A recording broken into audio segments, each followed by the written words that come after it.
Alors, bonjour tout le monde. Joie dans le monde, c'est ça mon titre aujourd'hui. En fait, on a chanté tout à l'heure... oups. Voilà. On a chanté tout à l'heure le cantique « Joy to the world » en français. « Joie dans le monde, le Seigneur vient. La terre accueille son roi. Que tous les cœurs lui préparent une place. La terre et le ciel chantent. » C'est difficile de ne pas avoir de la joie en chantant ce chant-là. Avec l'air aussi, même des fois quand il est juste instrumental, c'est un chant que, il me semble que la musique va très bien avec les paroles. Imaginez la joie qu'ont éprouvée les anges lorsqu'ils ont annoncé la nouvelle au berger. Imaginez la joie de pouvoir dire que leur Seigneur, le Fils de Dieu, s'est incarné et il est né miraculeusement dans la crèche. Imaginez aussi la joie des bergers en entendant cela parce qu'ils étaient dans les champs en train de se demander quand est-ce que le Messie va venir. Et ils ont cette merveilleuse, lumineuse apparition des anges qui chantent. Imaginez si on pouvait entendre les anges chanter aujourd'hui. Il me semble que c'est une scène qui nous rend un petit peu fébriles, qui nous rend un petit peu jaloux même, de dire mais c'est merveilleux ce que ces bergers ont pu expérimenter parce qu'ils étaient, eux, dans les champs, en train de méditer sur les prophéties. Et c'est eux que Dieu a choisis pour annoncer la bonne nouvelle de la naissance du Sauveur. Joie dans le monde, c'est un chant traditionnel de Noël. Mais on pourrait aussi le chanter à notre époque. Parce que ça dit « Joie dans le monde, le Seigneur vient ». Vous savez que le Seigneur revient bientôt. Amen. Amen. On peut le chanter parce que Christ revient bientôt. C'est un message que nous devons, comme jadis les anges, annoncer au monde aujourd'hui. Mais c'est une bonne nouvelle, n'est-ce pas? Sauf que si on écoute les nouvelles de ce temps-là, ben c'est difficile d'avoir cette joie-là. Puis aux nouvelles, ils ne parlent pas du tout de cette bonne nouvelle du retour de Jésus qui est imminent. Surtout, l'année 2020, elle a été assez solide pour les nouvelles. Moi, à un moment donné, j'ai coupé ça. J'ai arrêté d'écouter les nouvelles, c'était bien trop déprimant. Puis je m'en porte bien mieux, vraiment. Je vous le recommande à tous. C'est difficile d'avoir de la joie quand on écoute les nouvelles puis que tout ce qu'il y a aux nouvelles, c'est des mauvaises nouvelles. Et surtout, cette année, on aurait dit que c'était un martelage de peur. Puis c'est pas juste à cause du virus, là. Il y a des calamités de toutes sortes qui se sont abattues sur notre planète. Des désastres, des émeutes, il y a eu de toutes sortes cette année. La Bible nous dit qu'à la fin des temps, les gens rendront l'âme de terreur. Peut-être que quand on ferme la télé et qu'on arrête d'écouter les nouvelles, on peut pouvoir passer une journée sans être déprimé, sans être affecté parce que si on ne le sait pas, parce que personne ne nous le dit, on n'est pas affecté. Ce qui se passe dans un autre pays, ce qui se passe dans une autre ville, si on n'écoute pas les nouvelles, on ne le sait pas. Puis notre vie, ça va bien. Est-ce que pour cela, on doit être déconnecté de la misère des autres et qu'on doit se couper et être insensible à ce que les autres vivent? Non. Mais des fois, on dirait, surtout les canaux de nouvelles en continu, ça devient à un moment donné beaucoup trop. Les gens sont stressés, les gens sont dans l'incertitude.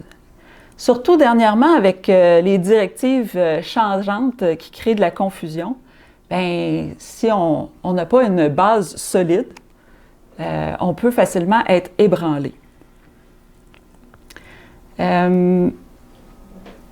Habituellement, ce moment de l'année, le temps des fêtes, c'est un moment de joie, un moment réjouissant, c'est des fêtes, hein? On dit le temps des fêtes. Les fêtes, ça devrait être joyeux. Et puis, on se souhaite à tous joyeux Noël. On devrait être dans la joie, n'est-ce pas? Mais il y a quelque chose quand on... Bien, c'est sûr que quand on voit des petits-enfants comme ça, ça peut juste nous faire sourire. Mais il y a quand même quelque chose avec le temps des fêtes, comme on l'a traditionnellement, excusez-moi, qui est un peu artificiel. Il y a même des gens que c'est un moment de l'année pour eux où est-ce que c'est du stress, parce qu'ils vont revoir des membres de famille qui n'ont pas vu depuis longtemps pour une raison, et puis ça leur fait monter de l'angoisse. Peut-être cette année, ils sont contents parce qu'ils ne seront pas obligés de les voir, mais ça, c'est une autre chose. Mais des fois, on veut tellement que tout soit parfait. Il y en a qui mettent beaucoup de détails, d'attention sur les détails de leur décoration. Ils veulent trouver le cadeau parfait. Mais tout ça, ça crée du stress. On veut créer une joie, mais en fait, ça prend un effort vraiment pour créer cette joie-là.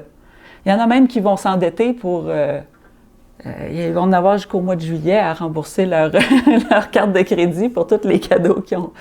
C'est pas une bonne idée, hein, Denise? Mais le temps des fêtes aussi, ça peut être un moment de solitude. Et particulièrement cette année, comme on en a parlé tout à l'heure, il y a de la difficulté de se réunir.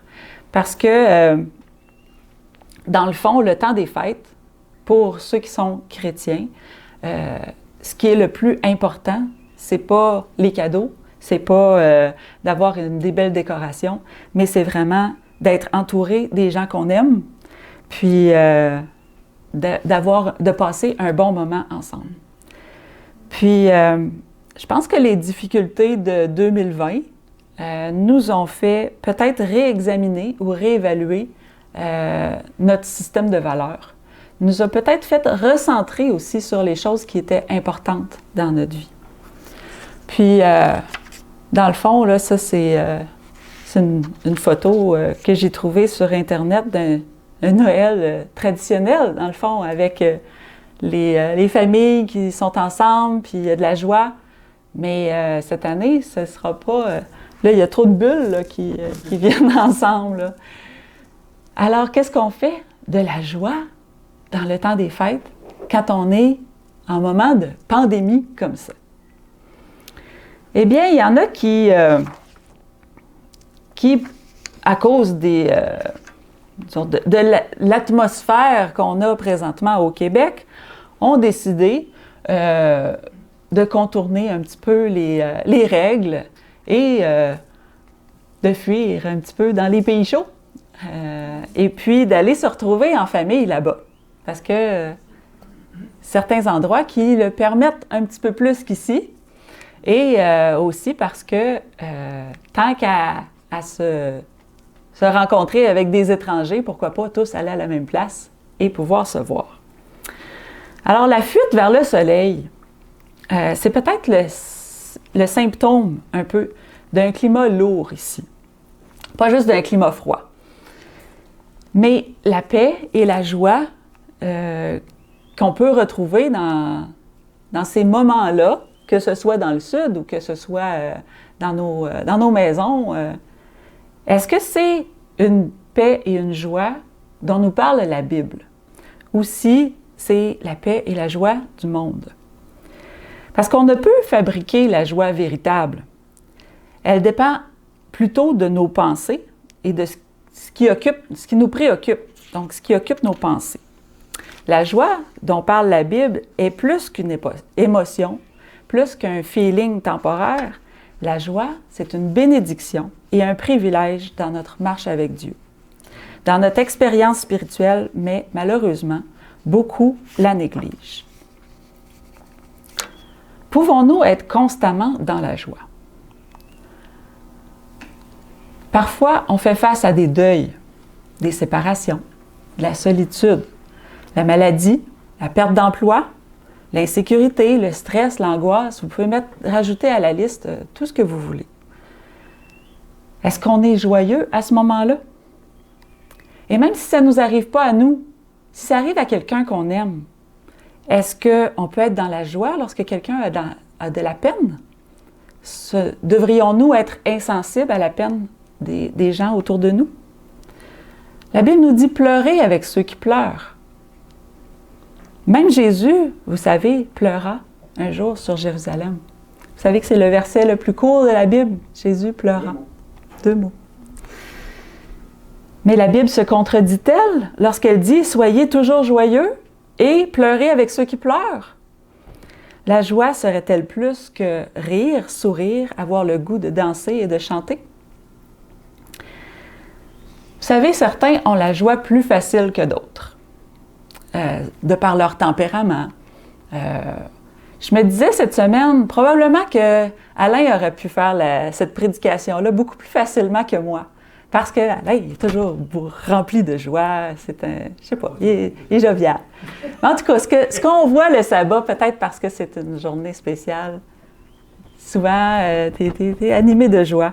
Puis moi, je me disais cette semaine, j'ai un tempérament un peu plus mélancolique. Puis, j'ai des hauts et des bas. Et puis, je me dis, suis-je la meilleure pour parler de ce sujet-là? En fait, aujourd'hui, je vais me prêcher plus à moi-même. Je vous partage le fruit de réflexion. Et si ça peut vous aider, comme ça m'a aidé cette semaine, gloire à Dieu. Vous savez, on peut se forcer pendant un temps à être joyeux. On peut s'étamper un sourire dans le visage. Mais tôt ou tard, le naturel revient au galop. Ou un événement survient, puis il nous enlève le sourire. Est-ce que Jésus, lui, était toujours joyeux? Bonne question. Est-ce que vous imaginez Jésus dans le jardin de Gethsémani, face à la mort? Pouvait-il être dans la joie? Dans le psaume 16, versets 8 à 11, c'est un peu, le psalmiste nous raconte un petit peu ce que Christ a vécu lorsqu'il était à Gethsémani. Et il dit, « J'ai constamment l'Éternel sous mes yeux. Puisqu'il est à ma droite, je ne chancelle pas. Aussi mon cœur est dans la joie, mon esprit dans l'allégresse et mon corps repose en sécurité. Car tu n'abandonneras pas mon âme au sépulcre, tu ne permettras pas que ton bien-aimé sente la corruption. Tu me feras connaître le sentier de la vie, dans ta présence est la plénitude de la joie. À ta droite, il y a des délices éternelles. » Est-ce que vous pouvez réconcilier ces paroles avec Jésus qui sut des grumeaux de sang? C'est mystérieux. Comment est-ce que, face à l'angoisse de la mort, il peut être aussi dans la joie parce qu'il a confiance que Dieu ne l'abandonnera pas dans le sépulcre? C'est cette joie qui doit nous animer. Peu importe la situation ou les circonstances, Jésus pouvait voir au-delà la joie. La joie d'être avec son Père, la joie d'être dans une plénitude. Dans ta présence est la plénitude de la joie, est-il écrit. À ta droite, il y a des délices éternelles. On imagine ça quand on parle du ciel, mais Jésus le ressentait lorsqu'il était présent sur cette terre. Peut-être que, oui, il a vécu une angoisse à ce moment-là et que son corps ne voulait pas aller à la croix.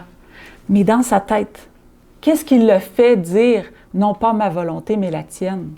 C'est justement parce qu'il avait compris que Dieu ne l'abandonnerait pas. Que même si les nuages pouvaient sembler obscurs et tellement opaques qu'il ne voyait pas plus loin que la tombe, il se raccrochait aux promesses. La vraie joie ne peut être trouvée qu'à un endroit. Dans Jean 15, verset 11, il est écrit « Je vous ai dit ces choses afin que ma joie soit en vous et que votre joie soit parfaite. » Jésus nous dit « ma joie » parce qu'il en est la source. Pas ce qui est temporel et ce qui nous entoure. La joie de Christ devient nôtre quand Christ, la source, est en nous. Dans Jean 17, verset 13, Jésus prie son Père Et il dit, prenons-le ensemble, parce que je me suis rendu compte en chemin tout à l'heure que j'ai quelques diapositives qui ne sont pas là dans mon PowerPoint. Alors, on a un PowerPoint portatif ici. Ouvrez avec moi Jean 17 et on va aller au verset 13. Jésus dit à son Père, « Et maintenant, je vais à toi, et je dis ces choses dans le monde, afin qu'ils aient en eux ma joie parfaite. » Afin que nous ayons en nous la joie parfaite. Mais quand il dit « je dis ces choses », de quoi parle-t-il? Qu'est-ce qui rendra la joie parfaite en nous comme en eux, comme en ses disciples? Mais lisons ensemble Jean 17, versets 1 à 8. Après avoir ainsi parlé, Jésus leva les yeux au ciel et dit, « Père, l'heure est venue. Glorifie ton Fils afin que ton Fils te glorifie, selon que tu lui as donné pouvoir sur toute chair, afin qu'il accorde la vie éternelle à tous ceux que tu lui as donnés. » Amen. Or, la vie éternelle, c'est qu'ils te connaissent, toi, le seul vrai Dieu, et celui que tu as envoyé, Jésus-Christ. Je t'ai glorifié sur la terre, j'ai achevé l'œuvre que tu m'as donnée à faire. Et maintenant, toi, Père, glorifie-moi auprès de toi-même, de la gloire que j'avais auprès de toi avant que le monde fût. J'ai fait connaître ton nom aux hommes que tu m'as donnés au milieu du monde. Ils étaient à toi, et tu me les as donnés, et ils ont gardé ta parole. Maintenant, ils ont connu que tout ce que tu m'as donné vient de toi. Car je leur ai donné les paroles que tu m'as données, et ils les ont reçues. Et ils ont vraiment connu que je suis sorti de toi, et ils ont cru que tu m'as envoyé. Amen. C'est ça qui donnait la joie parfaite. Amen. Ce verset-là, c'est comme la conclusion. Si vous écoutez sur Internet puis que je voulais juste savoir si ça allait être bon, bien là, vous avez la conclusion. Il n'y a pas de problème. Vous pouvez écouter autre chose si ça vous tente. Mais là, on va explorer qu'est-ce que ça veut dire. Comment, dans la vie de tous les jours, concrètement, là, comment on applique ça, de connaître le seul vrai Dieu et son Fils Jésus. Dans la vie de tous les jours, comment ça va s'exprimer? La joie, c'est un aspect, c'est une caractéristique de notre foi. Est-ce que nous avons des hauts et des bas dans nos joies? Avons-nous aussi des hauts et des bas dans notre foi? Je vous dirais, la joie, pour moi, ça dépend des jours. Ça dépend même des heures, des fois, ou des minutes, selon les hormones, mettons. Est-ce que, en tant que chrétien, on est réputé pour notre attitude joyeuse? Je pense qu'il y en a ici qui sont réputés pour leur attitude joyeuse. Il y a Denise, ben oui. Hey, Denise qui est joyeuse. Mais ce qu'on veut étudier aujourd'hui, c'est pas seulement de parler avec des intonations joyeuses ou d'avoir le sourire, mais c'est d'être habité de cette joie-là. Parce que on veut pas une joie fofolle. On veut pas ne pas être capable de prendre les choses au sérieux. Mais on veut une joie qui va être constante. On veut pas être toujours ballotté d'un côté à l'autre et quand il arrive un obstacle, se lancer dans des jérémiades à pu finir, puis après ça, être joyeux. Les gens nous regardent et disent, voyons, qu'est-ce qui se passe avec cette personne-là? Elle est changeante. Alors que la joie, la paix de Christ, c'est des constantes. En regardant à Christ, nous pouvons recevoir cette joie, qui est un fruit de l'esprit et qui ne peut être artificielle. On ne peut pas faker. Je ne sais pas comment on dit ça en français. Simuler, oui. Feindre la joie réelle. On peut se mettre un sourire dans le visage, comme je disais. On peut faire un petit rigodon, mais c'est pas de cette joie-là qu'on veut être animé. C'est vraiment de la joie que donne le Christ. Dans Néhémie, chapitre 8, les versets 9 et 10, le peuple d'Israël est consterné de son état spirituel. Puis, la Bible leur dit, je ne me souviens pas si c'est Néhémie lui-même qui parle, mais c'est Néhémie qui rapporte les paroles. « Ne soyez pas dans la désolation et dans les larmes. Lorsque vous vous contemplez, misérables, pauvres, aveugles et nus, ne soyez pas dans la désolation et dans les larmes. » Mais au verset 10, ça dit « Car ce jour est consacré à l'Éternel. Ne vous affligez pas, car la joie de l'Éternel sera votre force. » Il y a de la force dans la joie de l'Éternel. C'est une force spirituelle, pas une force physique, mais elle se communique aussi au corps. Elle donne une force. Tout doute, toute dépression, incertitude, toute distraction qui enlève notre focus de Christ nous enlève aussi la puissance. Souvenez-vous, on est dans une bataille spirituelle.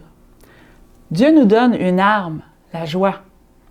La joie ne rend pas seulement le voyage sur le chemin spirituel plus agréable, mais elle confère également la force pour vaincre l'ennemi, pour repousser la puissance des ténèbres. Dans Colossiens 1, versets 10 et 11, il est écrit « Pour marcher d'une manière digne du Seigneur ». C'est ce qu'on voudrait tous, n'est-ce pas?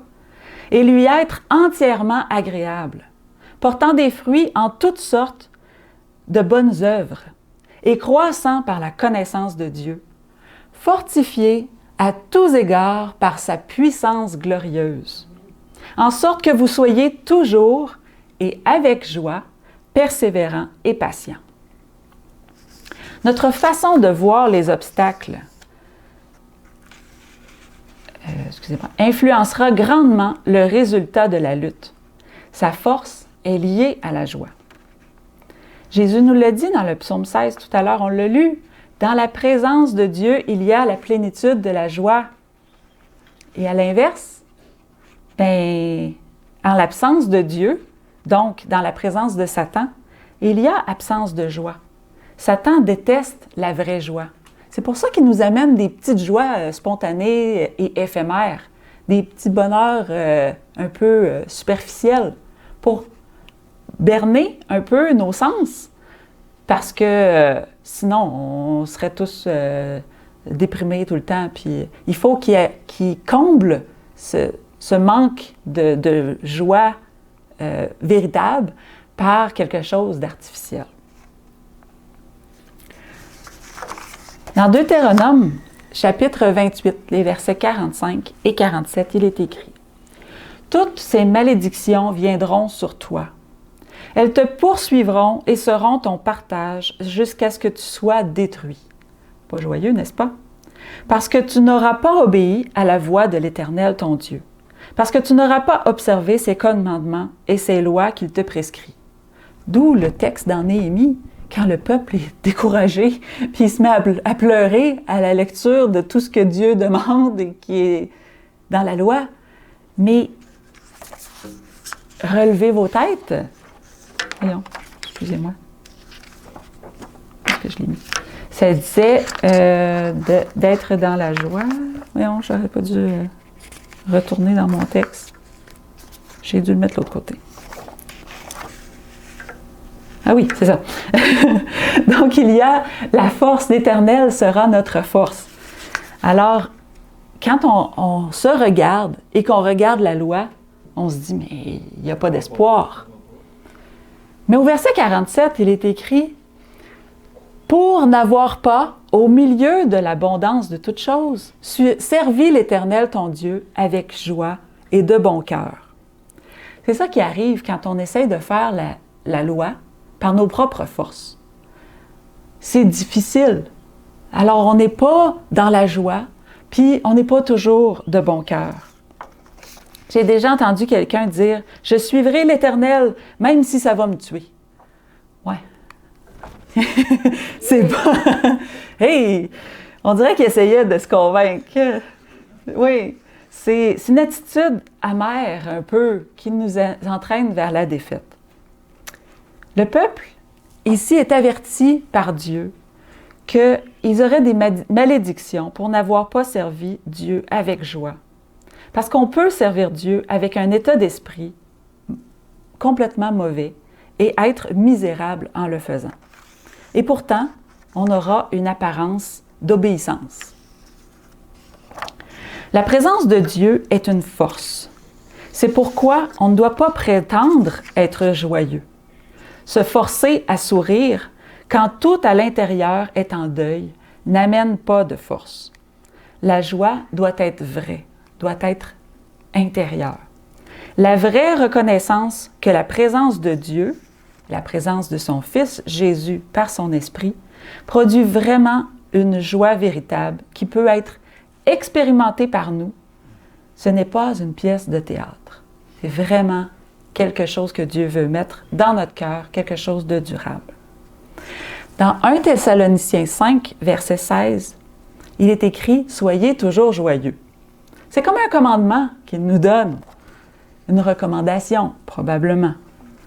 Mais ce que ça veut dire ici, ça veut dire « Soyez forts en Jésus ». C'est ça, soyez toujours joyeux, puisez votre force en Jésus. Vous pourriez dire, ouais, mais je le sens pas. J'essaye, mais je le sens pas. Cette semaine, je préparais la prédication avec le sujet de la joie. Et, tu sais, des fois, ça arrive quand on essaie d'amener la vérité, d'amener plus précisément certaines vérités. Donc, on corrige les gens autour de nous. Et surtout avec la musique de Noël, qu'on se dit, ben oui, mais il me semble que c'est des chants qui fêtent Papa Noël, ça pas, tu sais, ou qui vont célébrer quelque chose qui passe, c'est du vent. Puis là, ben, on essaie d'amener la vérité. Mais des fois, tout dépend comment on va le faire. On peut être accusé d'être rabat-joie. Je me suis fait dire ça cette semaine. Puis je vais vous dire, ça m'a scié les jambes. Parce que je me disais, mais voyons, essaye de faire quelque chose sur la joie. Puis je me fais dire que je suis rabat-joie. Des fois, il faut qu'il y ait des choses comme ça qui nous frappent en pleine face. Pour qu'on se mette à genoux, puis qu'on prie pour comprendre. Puis qu'on demande d'être éclairé vraiment par la vérité, mais vraiment par Dieu. Pas seulement parce que nous, ce qu'on pense être la vérité, mais ce que Dieu veut, lui, qu'on comprenne. Puis hier soir, ben, j'étais assise sur le divan chez nous, puis j'étais un petit peu découragée. Parce que je me disais, j'essaye là, de prêcher sur la joie, préparer quelque chose là, sur la joie, puis je me sens pas joyeuse. Je me sentais un petit peu, tu sais, c'était Noël, les enfants n'étaient pas là. Puis ça, c'est toutes des circonstances, c'est des choses qui arrivent. Puis je me sentais pas non plus à la hauteur. Je me disais, mais moi, je suis pas toujours joyeuse. Des fois, j'ai des moments où est-ce que je suis comme, oui, bien crinquée. Puis d'autres fois où est-ce que j'ai la larme à l'œil. Puis je me disais, mais Seigneur, qu'est-ce que je vais faire avec ça? J'ai beau essayer de produire de la joie, ben ça marche pas tout le temps. Des fois oui, des fois non. Je me frappe. Puis, j'étais un peu découragée, je vais vous le dire. Puis, dans le fond, c'est là où est-ce que j'ai compris. La présence de Dieu, c'est une force. C'est pourquoi on ne peut pas prétendre être joyeux. Si on n'est pas en communion avec Dieu, on ne peut pas faire semblant. Se forcer à sourire, c'est c'est pas quelque chose de durable. Puis on s'en rend compte. On se sent dans le mensonge. Puis on se sent pas bien avec ça. Puis Dieu m'a amené dans Galates 5, verset 22. C'est un verset que je connais très bien. Mais souvent, on le dit en disant le fruit de l'esprit, c'est l'amour, l'agapé. On connaît bien. Puis les autres, ben, pouc, pouc, pouc, pouc, pouc, pouc, pouc. Mais le deuxième, c'est la joie. Fait que si j'essaye de produire de la joie, ça ne marche pas. Je fais des fruits artificiels. Puis c'est ça que j'ai compris hier, c'est que j'ai besoin de prier que Dieu fasse un miracle en moi. Amen. J'ai besoin que ce soit Dieu qui produise cette joie-là. Amen. Parce que si moi j'essaye, je le connais le message, je connais qu'il faut demander à Dieu de produire en nous. Mais on dirait que, je ne sais pas, on a besoin, comme notre devise, c'est « je me souviens », bien souvent c'est « je me souviens plus ». On a besoin d'être rappelé. Puis c'est quand on se rend compte de notre faiblesse, puis qu'on demande, qu'on implore Dieu de nous aider, parce qu'on est vraiment dans un cul-de-sac, que là, il ouvre les écluses. Puis ce verset-là que je connais depuis des années m'a frappé en pleine face. Puis, c'est un fruit de l'esprit, la joie. C'est pour ça que, je vous disais tout à l'heure, la conclusion, je vous l'ai déjà donnée, quand on a le Père et le Fils, quand on est un, dans un même esprit avec le Père et le Fils, tout ça, ça vient en abondance. Amen. Mais dans le pratique, là, parce qu'on n'est pas obligé de toujours se frapper le nez pour avancer. On peut avoir des trucs, on peut avoir des outils dans notre coffre. Dieu nous donne une arme, il faut apprendre à la manier. Si vous avez des moments, comme ça arrive des fois, d'avoir besoin d'un remontant, bien notez à quelque part, là, dans votre Bible au début ou quelque chose, le psaume 33, au complet. Lisez-le, c'est plein de pépites de joie. Je vous amène le verset 1. Il dit « Juste, réjouissez-vous en l'Éternel, la louange sied aux hommes droits. » On veut être des hommes droits, des hommes, des femmes droites. Bien, la louange devrait être sur nos lèvres. Verset un petit peu plus loin, versets 20 et 21. Notre âme espère en l'Éternel. Il est notre secours et notre bouclier. Car notre cœur met en lui sa joie, car nous avons confiance en son saint nom. Pour être dans la joie, Dieu nous recommande la louange. Mais est-ce qu'on devrait toujours être en train de dire « Praise the Lord », d'être louange à Dieu? Comment on fait ça tout le temps? Comment lui donner gloire? Eh oui,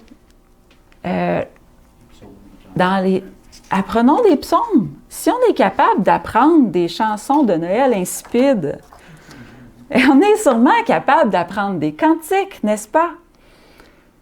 Psaume 27, verset 6. « Et maintenant, ma tête sera élevée au-dessus de celle de mes ennemis qui sont alentour de moi. » Quand vous sentez que vous êtes... relevez la tête. David dit « J'offrirai dans son tabernacle des sacrifices de joie. » Les sacrifices qu'on amène à l'Église aujourd'hui, là, c'est plus un agneau qu'on traîne avec nous. Qu'est-ce qu'on peut apporter? Notre cœur, notre caractère, mais apporter notre joie. Et de quelle façon? Bien, je chanterai et je célébrerai l'Éternel. Les sacrifices de joie, on arrive les mains, pas les mains vides, mais les mains pleines, le cœur débordant de joie et de gratitude. Vous savez, les cantiques on en chante à l'église avant le programme. On va en chanter un autre à la fin tout à l'heure. C'est bien quand on peut chanter tout le monde ensemble. Mais les cantiques, c'est pas juste pour le programme de culte. C'est pour la vie de tous les jours aussi. Le chant, c'est une arme spirituelle qui est souvent négligée. Dans le psaume 22, verset 3, il est écrit « Et toi, tu es saint, toi qui habites au milieu des louanges d'Israël. » Imaginez, notre Dieu habite dans nos louanges. Lorsque nous chantons des louanges à Dieu, la présence de Dieu agit. C'est au niveau d'une bataille spirituelle, comme on disait tout à l'heure. Eh bien, les forces des ténèbres sont repoussées lorsqu'on chante des louanges à Dieu. Je vais vous raconter une petite anecdote. Vous savez, depuis quelque temps, on a, Sébastien et moi, une petite ferme. On a des poules. J'aime bien vous parler de mes poules. Mais les premières semaines, même les premiers jours, je dirais peut-être le deuxième, troisième jour, où est-ce que je me suis levée de bon matin pour m'occuper des poules. Puis je devais leur donner de l'eau, de la nourriture, nettoyer un petit peu. Et puis, c'est quelque chose que je devais apprendre, n'est-ce pas? Puis quand on apprend quelque chose de nouveau, quand on expérimente quelque chose qu'on n'est pas familier, des fois, on peut être un petit peu insécure. Puis là, bien, je suis rentrée dans le poulailler. J'étais toute seule, entourée de, c'est quoi, 16, 17 poules, 18 poules? Combien qu'on avait au début? 17 poules. Là-dessus, il y avait des coqs, là, mais en tout cas, il y avait beaucoup de volailles. Puis, je savais que j'avais affaire, mais tu sais, des fois, tu oublies une affaire, puis tu te sens un petit peu insécure. Puis, moi, je ne savais pas. Mais une poule, surtout quand elle ne connaît pas l'être humain qu'il y a là, ou l'ennemi, ou je ne sais pas quoi, elle ne se sentira pas très à l'aise pour pondre. Et puis, elle était un petit peu prude, cette poule qui était là, puis qui me criait après, là. Mais vraiment, là, c'était pas juste un poc-poc-poc gentil, là. Non, c'était vraiment, là, elle me criait après. Puis là, c'était communicatif. Les autres se sont mis toutes à crier. J'avais une chorale de poules déchaînées autour de moi qui criaient après moi. Puis je savais pas, mais elle avait besoin d'être tranquille parce qu'elle avait besoin d'aller pondre. Puis ça pressait probablement. Fait qu'elle me pressait de partir pour pouvoir aller s'exécuter. Ça, je l'ai appris plus tard. Mais sur le coup, je me sentais agressée par ces poules qui criaient. Puis, je me disais, mais dans quoi est-ce qu'on s'est embarqué? Je veux pas me faire crier de même après tous les jours. Puis là, j'étais un petit peu découragée parce que, ben voyons, c'est gros de même, une poule, là, puis je me sens vraiment intimidée par elle. Puis, j'ai pensé, je vais prier, je vais demander à Dieu de m'aider, savoir quoi faire, être capable d'endurer ça, cette atmosphère d'échaînement, de cris. Puis, j'ai demandé à Dieu de m'aider, de me rassurer. Puis, la première chose qui m'a passé par l'esprit, c'est « chante ». Ça a été vraiment comme très clair, comme un éclair. Puis, je me suis mis à chanter un cantique. Eh bien, les poules se sont apaisées. La poule est allée s'installer dans le pondoir. Elle n'a pas pondu devant moi, mais elle a arrêté de crier. Il y a une paix qui est venue dans le poulailler. J'avais le cœur qui débattait tellement j'avais de la joie parce que je me suis dit, j'avais un problème, je l'ai exposé à Dieu, il a répondu immédiatement. Puis comment il l'a fait? Qu'est-ce qu'il m'a suggéré? C'est la louange, chanter un cantique. Puis, je le sentais, cette atmosphère de paix, de joie. Puis, je me dis, oui, notre Dieu, il habite au milieu des louanges. Les poules ont ressenti la présence de Dieu. Puis elles ont arrêté de me crier après. Des fois, c'est juste des petits miracles comme ça qu'on a dans notre vie, des expériences qui nous fortifient. Mais j'en avais besoin. J'avais besoin d'être enseignée à ce moment-là. C'est quelque chose qui peut paraître banal pour plein de gens qui vont écouter ce message-là. Mais pour moi, je le sais que Dieu était avec moi à ce moment-là. Il m'a enseigné, il m'a parlé, il m'a amené une solution rapide et efficace à un problème que j'avais.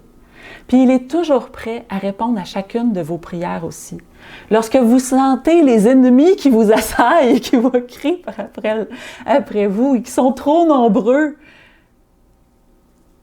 vous n'avez même pas besoin de fermer les yeux, mais priez, demandez à Dieu de l'aide. Et il est là pour vous fortifier, il est là pour vous donner une solution. Vous savez, dans la Bible, il y a plusieurs histoires, probablement plus éloquentes que celle que je viens de vous raconter avec les poules. Mais il y en a une en particulier qui parle de louange. Vous la connaissez sûrement. C'est une histoire qui se trouve dans Actes, chapitre 16, les versets 23 à 26. On peut tourner ensemble parce que c'est pas très long. Mais c'est Paul et Silas qui sont en prison. Ils étaient coupables d'avoir prêché la parole de Dieu. Ils étaient coupables d'avoir annoncé la bonne nouvelle. Ils ont été arrêtés et battus. Acte 16, versets 23 à 26. C'est la page suivante. Après qu'on les eut chargés de coups, ils les jetèrent en prison, en recommandant au geôlier de les garder sûrement. Le geôlier, ayant reçu cet ordre, les jeta dans la prison intérieure et leur mit des ceps aux pieds. Donc, ils étaient enchaînés. Vers le milieu de la nuit, Paul et Silas priaient et chantaient les louanges de Dieu, et les prisonniers les entendaient. Imaginez pendant la nuit, à minuit, l'heure la plus sombre, pourrait-on dire. Qu'est-ce que Paul et Silas faisaient après avoir été battus, là? Ils étaient maganés, enchaînés. Il me semble que n'importe qui aurait pu dire « Oh, pauvre de moi ». Eux, qu'est-ce qu'ils faisaient? Ils priaient et louaient Dieu. Verset 26. Tout à coup, il se fit un grand tremblement de terre, en sorte que les fondements de la prison furent ébranlés. Au même instant, toutes les portes s'ouvrirent et les liens de tous les prisonniers furent rompus. Je comprends que quand il y a un tremblement de terre, les portes des prisons peuvent s'ouvrir. Mais comment est-ce que les liens qu'ils avaient aux pieds et aux mains peuvent être rompus si ce n'est une force surnaturelle? Il n'y a pas de lien entre les fers et le tremblement de terre. C'est Dieu qui a agi. Ce n'est pas un hasard, c'est vraiment Dieu qui a agi. Vous vous imaginez les prisonniers autour qui entendaient les deux petits nouveaux qui venaient d'arriver, qui venaient de se faire battre, qui étaient enchaînés, en train de chanter. Je pense pas que Paul et Silas chantaient dans leur barbe, là, puis faisaient juste murmurer. Ils devaient chanter, animés de joie. C'était pas des chants en bémol, en dièse, ou je ne sais pas trop quoi, des chants tristes, de lamentation. C'était des chants joyeux. Et ils étaient en train de donner gloire à Dieu pour l'état dans lequel ils étaient. Parce que, peu importe qu'est-ce qui leur arrivait, leur paix et leur joie intérieure n'étaient pas affectées. Dieu nous montre par cette histoire-là que les liens que l'ennemi met sur nous sont rompus lorsque nous utilisons cette arme qu'est la louange. Et non pas seulement la vie de Paul et Silas a été affectée par leur louange, parce qu'ils ont été libérés. Non, les autres prisonniers, leurs portes se sont ouvertes eux aussi. Ils ont fait le lien entre les louanges et le tremblement de terre. Et la vie du geôlier et de toute sa famille aussi, parce qu'ils ont été baptisés par la suite.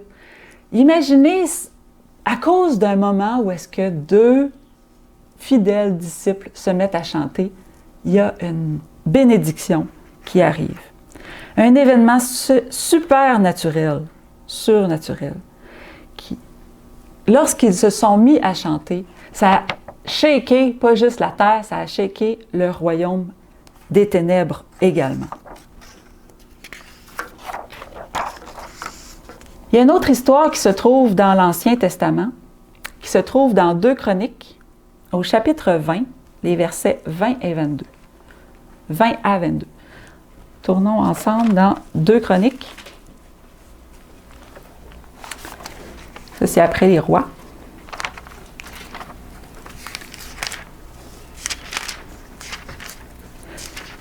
Donc, c'est à l'époque du roi Josaphat.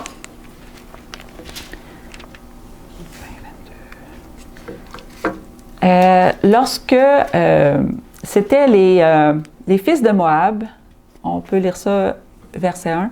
Après cela, les fils de Moab, les fils d'Amon, et avec eux les Maonites, marchèrent contre Josaphat pour lui faire la guerre. On vint en informer Josaphat en disant « Une multitude nombreuse s'avance contre toi depuis l'autre côté de la mer. » Donc, ils étaient plus nombreux que les Israélites. Ils étaient vraiment disproportionnés. Et qu'est-ce que Josaphat fait? Bien, il s'en va devant l'Éternel, puis il demande, il implore, il rappelle à l'Éternel ses promesses. Et il y a quelqu'un autour qui se met à parler de la part de l'Éternel et qui dit « Demain, Dieu va nous donner la victoire. » Et au verset 20, on peut lire « Le lendemain, ils se mirent en marche de grand matin par le désert de Tékoa. À leur départ, Josaphat se présenta et dit « Écoutez-moi, Juda et habitants de Jérusalem. Confiez-vous en l'Éternel votre Dieu, et vous serez affermis. Confiez-vous en ses prophètes, et vous réussirez. » Puis, d'accord avec le peuple, il nomma des chantres qui, revêtus d'ornements sacrés et marchant devant l'armée, célébraient l'Éternel et disaient « Louez l'Éternel, car sa miséricorde dure à toujours. » Imaginez cette formation improbable d'une armée qui place en avant la chorale. Quand tu mets les plus valeureux, les plus forts, les plus bâtis, tu ne mets pas les chantres en avant. Mais qu'est-ce que Dieu a fait avec ça? Verset 22. Au moment où l'on commençait les chants et les louanges, l'Éternel plaça une embuscade contre les fils d'Amon et de Moab et ceux de la montagne de Séhir qui étaient venus contre Juda, et ils furent battus. Au moment où ils ont commencé à chanter, Dieu a agi. Amon et Moab se sont mis à attaquer les habitants de Séhir, et lorsque tous les habitants ont été tués, ils se sont tournés les uns contre les autres. Et lorsque la chorale est arrivée au champ de bataille, il n'y a plus personne. Tout ce qui restait à faire, c'était à ramasser, à piller, dans le fond, le butin. Dieu a agi. Dieu a fait lui-même la bataille. Tout ce qu'ils ont eu à faire, c'est de chanter. La louange plonge l'ennemi dans la confusion et relâche son emprise sur nous. La louange à Dieu rappelle à Satan l'atmosphère du ciel qu'il a connue il y a longtemps. Une atmosphère qu'il aimait et qu'il appréciait, mais qu'il déteste maintenant. Satan et ses démons ne peuvent supporter la vraie louange à Dieu et ils fuient. Quand nous gagnons la bataille au niveau spirituel, ça déborde et ça affecte même le niveau physique. Les tremblements de terre, c'est physique. Les armées en déroute, bien, les poules qui s'apaisent aussi, ça peut être... Mais quand on a vaincu à l'intérieur, ici, entre les deux oreilles, lorsque la bataille est déjà gagnée ici, elle peut gagner physiquement par la suite. Lorsque vous êtes sur un élan de victoire, comme le peuple d'Israël ou comme Paul et Silas qui prêchaient et qui avaient de bons résultats, mais si Dieu dit « OK, on vous arrête, on vous met en prison, pas grave, j'ouvre les portes, allez-y, continuez à prêcher, restez en marche. » Vous savez, nous nous dirigeons vers des circonstances pires que tout ce que les nations ont connu jusqu'à maintenant. Nous avons besoin de pratique dans la bataille spirituelle. Ne nous laissons pas emporter par les obstacles que nous rencontrons maintenant.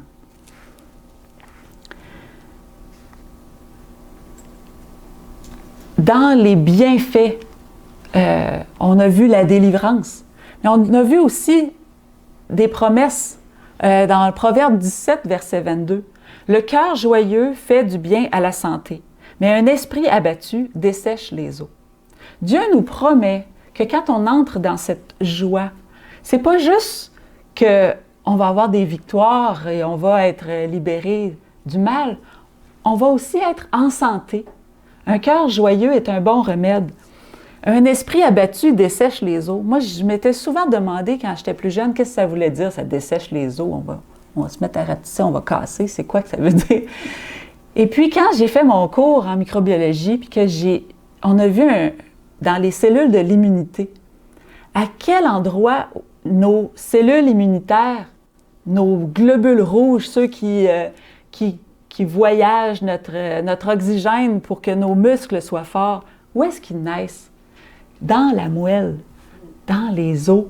Alors, quand on a un esprit abattu, notre système immunitaire flétrit aussi. On a besoin d'être renforcé par Dieu, d'être vraiment revigoré par cette joie, cette paix qu'on a en étant en communion avec Dieu, qui va aussi se refléter dans notre physique, dans notre corps. 1 Thessaloniciens 5, verset 18, il est écrit « Rendrez grâce en toutes choses, car c'est à votre égard la volonté de Dieu en Jésus-Christ. » Peu importe qu'est-ce qui arrive autour de nous, rendons gloire à Dieu. Remercions-le de ce qu'il fait pour nous. Remercions-le de la victoire qu'il va nous donner, de la délivrance qu'il va nous donner, même si on ne la voit pas devant nos yeux. Ayons cette confiance que Jésus avait, que même si la seconde mort l'attendait, il pouvait être ressuscité par son Père. Alors que l'année 2020 s'achève et qu'on ne sait pas qu'est-ce que 2021 nous réserve, on pourrait être tenté de dire peut-être que je devrais mourir maintenant avant que les temps soient trop difficiles. Parce que j'ai peur de moi-même. J'ai peur d'abandonner Christ si les temps deviennent trop difficiles. On a parfois le goût de dire à Dieu, si tu vois que je ne passerai pas à travers, endors-moi. Alors que ce que Dieu veut, c'est des soldats qui vont être prêts à se tenir debout pour lui. Peu importe ce qui va être autour. Mais ça, là, c'est pas par nos propres forces. C'est ça l'erreur qu'on fait des fois en se disant, ben, je passerai pas à travers. C'est sûr qu'on passera pas à travers. Sûr et certain. Ça prend la grâce de Christ. Ça prend sa force. Ça prend sa puissance. Ça prend la transformation de notre caractère. Puis ça prend aussi la conscience que on est faible. On n'est rien. Face à l'ennemi qui a plein d'outils, plein de flèches dans son carquois, on n'est rien. C'est seulement Dieu qui donne cette victoire-là. Puis c'est quand on a cette conviction-là que Dieu est avec nous, que là, on a l'espérance, la joie, la paix.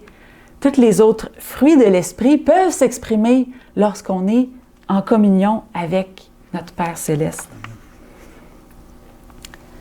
Ma constatation cette semaine, ça a été que je ne peux produire de moi-même les fruits de l'Esprit. Ça va rester des fruits en plastique qui sont bons à rien, sauf à être mis au recyclage.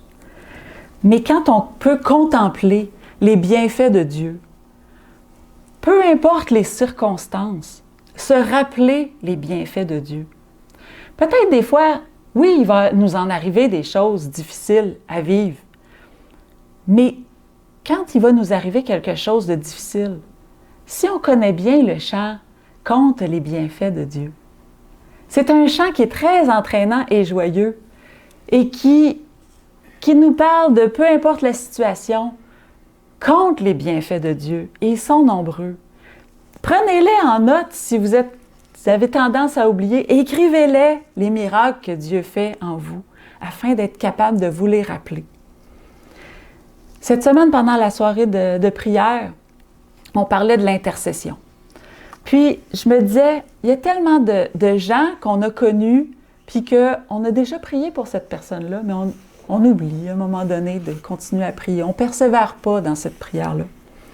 Puis, j'ai prié pour que Dieu, il puisse nous rappeler des gens dans notre tête, puis que quand on a ce nom-là qui va nous popper en tête, bien qu'on puisse s'arrêter puis penser vraiment à cette personne-là, puis prier pour elle, intercéder pour elle. Peu importe où est-ce qu'elle est rendue, excusez-moi, je parle plus trop avec mes mains, mais peu importe où est-ce qu'elle est rendue dans le monde, bien qu'on puisse s'arrêter puis prier pour elle. Puis cette semaine, après avoir prié ça, c'était mercredi, jeudi, vendredi, il y a des noms qui m'arrivaient à l'esprit, des noms que je n'avais jamais pensé depuis je ne sais pas combien d'années. Tout d'un coup, je pensais à cette personne-là. Je ne sais pas qu'est-ce qu'elle vivait à l'autre bout de la planète, là. Mais peut-être qu'elle avait besoin d'une prière. Puis Dieu cherche sur la terre des gens qui seraient réceptifs à ces petits indices-là. Mais si on se met et qu'on demande, comme moi j'ai demandé cette semaine, rappelle-moi des gens pour qui tu veux que je prie. Puis il l'a fait. Il est fidèle. Quand on lui demande quelque chose, c'est pas comme si on envoyait une lettre à la poste puis qu'elle se perd. Non, il nous inspire même ces prières-là. Puis, quand on va lui demander, « Seigneur, je me sens des fois ballottée par les événements. J'ai des hauts et des bas. Des fois, je me sens très, très fort avec toi. Puis d'autres fois, je sens que ça prendrait juste un petit souffle, une petite jambette, puis que je me retrouverais en pleine face par terre. Demandons-lui, et il va le faire. Comme il m'a rappelé les noms de ces personnes-là cette semaine, il va le faire. Il attend que ça, de nous parler, de nous fortifier. Ayons à l'esprit que peu importe ce qui semble être la situation autour de nous, Dieu a une solution. Puis si on se soumet à sa volonté, bien c'est pour notre bien. Tout ce qu'il veut, c'est notre bien. Des fois, ça va passer des moments difficiles. On ne peut pas tout éviter parce que il nous demande de le suivre, de prendre notre croix et de charger notre croix et de le suivre. Il ne nous dit pas « Ah, viens avec moi, ça va tout va être tigidou ». Il y a des moments qui vont rester difficiles. On demeure encore sur cette planète qui n'est pas libérée du péché. On va avoir des moments difficiles. Mais si à chaque moment, on se dit « Seigneur, peu importe ce qui arrive », ou comme on dit comme Daniel, les amis de Daniel, je vais paraphraser un peu Daniel 3, versets 17 et 18, « Sache, ô roi, que notre Dieu peut nous délivrer de ta main, mais que s'il choisit de ne pas le faire, nous n'adorerons pas tes dieux. » Peu importe ce qui va se passer autour de nous, sache, Satan, qu'on ne veut pas plier le genou. On veut rester fidèle à Dieu. Amen. C'est ça, dans le fond, il faut mettre ça dans notre vocabulaire de tous les jours, dans notre prière du matin. Seigneur, fortifie-moi aujourd'hui, donne-moi ta joie et que peu importe qu'est-ce qui va m'arriver aujourd'hui, je puisse garder les yeux rivés sur toi. Amen. Jésus est la résurrection et la vie. Que craignons-nous? La mort? Il est la résurrection et la vie. Chaque jour, disons-lui merci pour les solutions merveilleuses qu'il a déjà préparées aux problèmes ou à la situation qui va survenir. Si tout va bien dans votre journée, bien bingo, continuez comme ça, que soyez dans la joie et l'allégresse. S'il y a des moments où est-ce qu'ils sont plus difficiles, mettez tout ça au pied de la croix. Puis dites à Dieu, donne-moi ta paix, donne-moi ta joie, parce que je ne veux pas être ballotté à tout bas, tout côté. Nous avons confiance en celui qui est en charge de notre vie. Paul et Silas n'ont pas évité les coups et la prison. Ils sont allés en prison, oui, mais grâce à leur confiance en Dieu qui influençait leur attitude, ils ne sont pas restés en prison. Parfois, nous, notre prison, c'est notre tête. Les obstacles qui nous arrivent nous emprisonnent, nous mettent un gros nuage noir au-dessus de nous. Puis on se promène, puis les gens nous disent « Comment ça va? »« Oh, ça va. » Souvent, si je fais ça, moi, quelqu'un me dit « Comment ça va? » Je vais lui répondre « La vérité, ça va pas bien. » Mais dans le fond, les gens ne veulent pas savoir vraiment comment ça va. Ils disent « Comment ça va? » Puis il y en a même qui disent « Comment ça va bien? » Ils mettent la réponse. Je trouve ça drôle. Mais c'est ça, dans le fond. C'est que si on se met toujours à répondre « Oui, ça va bien », parce que oui, ça va bien avec l'Éternel. Peu importe ce qui va nous arriver, ça va bien. Joie dans le monde, le Seigneur règne. Le Seigneur règne dans votre vie, bien, il y a la joie. Le Seigneur vient bientôt, mais il peut déjà habiter en notre cœur. Il peut déjà être dans la plénitude de son temple qui est notre cœur. Demandons l'Esprit de Dieu.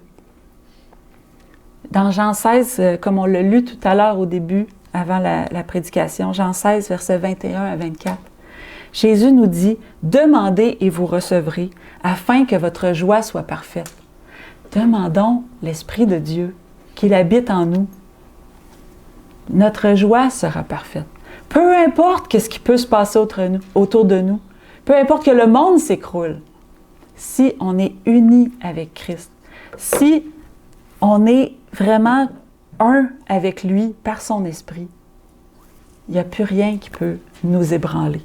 Et c'est ça qui va faire en sorte qu'on va passer au travers des événements de la fin et qu'on va pouvoir se tenir debout et avoir cette joie incommensurable de voir le retour de Christ. Amen. Puissions-nous être tous là au jour de son avènement. Amen. Que nous puissions vraiment communiquer la joie autour de nous, que nous puissions être des chrétiens joyeux, des chrétiens qui ont une constance et qui sont vraiment ancrés en l'Éternel. C'est ma prière pour chacun d'entre nous, pour la nouvelle année et toutes celles qui vont suivre après. Amen.